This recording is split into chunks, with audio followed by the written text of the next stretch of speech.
It's John Cena. Do, do, do, do.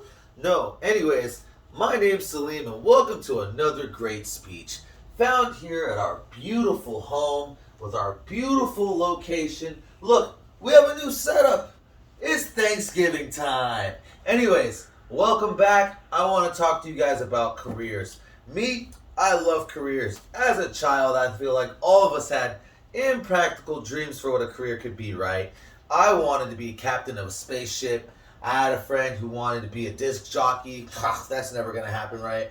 Also had friends who always wanted to be things like doctors and lawyers and all these crazy, ridiculous ideas. Well, you know what my mind I wanted to be that made the most sense? A pro wrestler. I wanted to be a pro wrestler my whole life.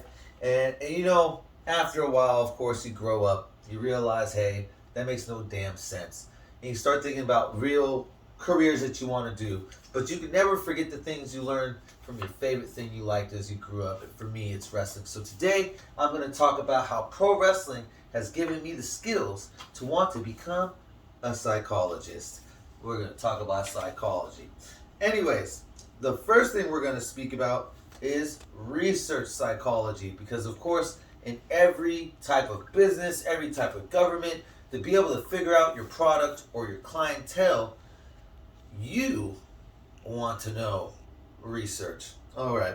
As a research psychologist, you work with them to find correlations between their minds and actions, surroundings, and past experiences in an attempt to comprehend and even change the behavior involved with said company or government. So that involves doing surveying of people, trying to figure out the environment that you are going to survey itself.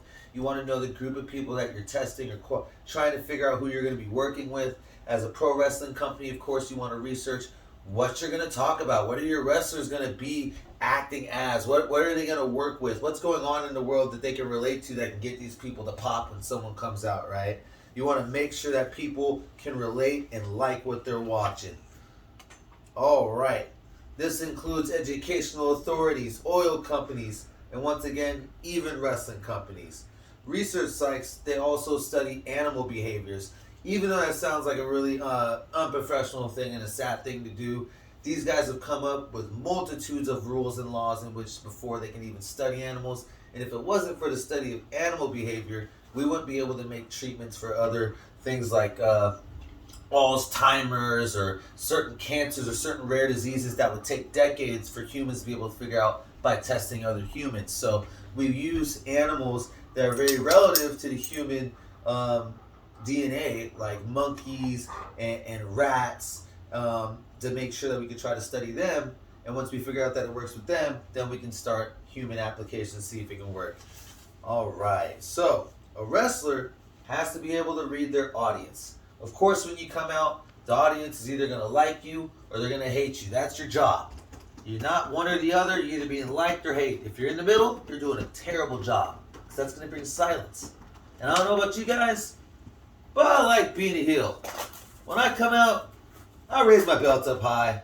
I smack motherfuckers in the head. Excuse my French. But at the same time, I'm not French. So, that's my job. That's what I like to do. And I've learned that through being a pro wrestler, you should be able to read any type of audience you have, whether it's your friends, whether it's a group of people you're working with at a job working at Subway, whether you're in a Subway and you're seeing some crazy fight about to go down, you don't want to be in the middle of it because some guy may have a gun, you don't want to get shot. Anyways, always got to read a situation. As a psychologist, you're going to need a master's degree or a doctorate to be either a research or a clinical psychologist, okay? And this requires networking, all right?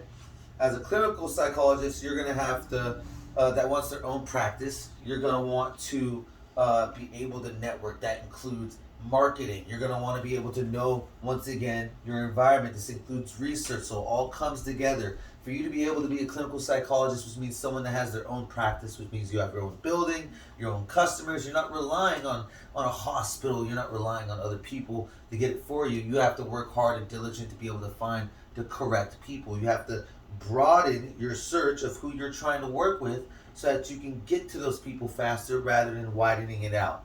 That's what I've learned, of course, through the APA. Wrestling has given me, of course, a great perspective on brand. You want to be able to work with the crowd. Once again, you want to be able to relate to them. You know, a lot of people, they like to use regular things, traits like race, religion, just qualities of life. And it's really easy to do.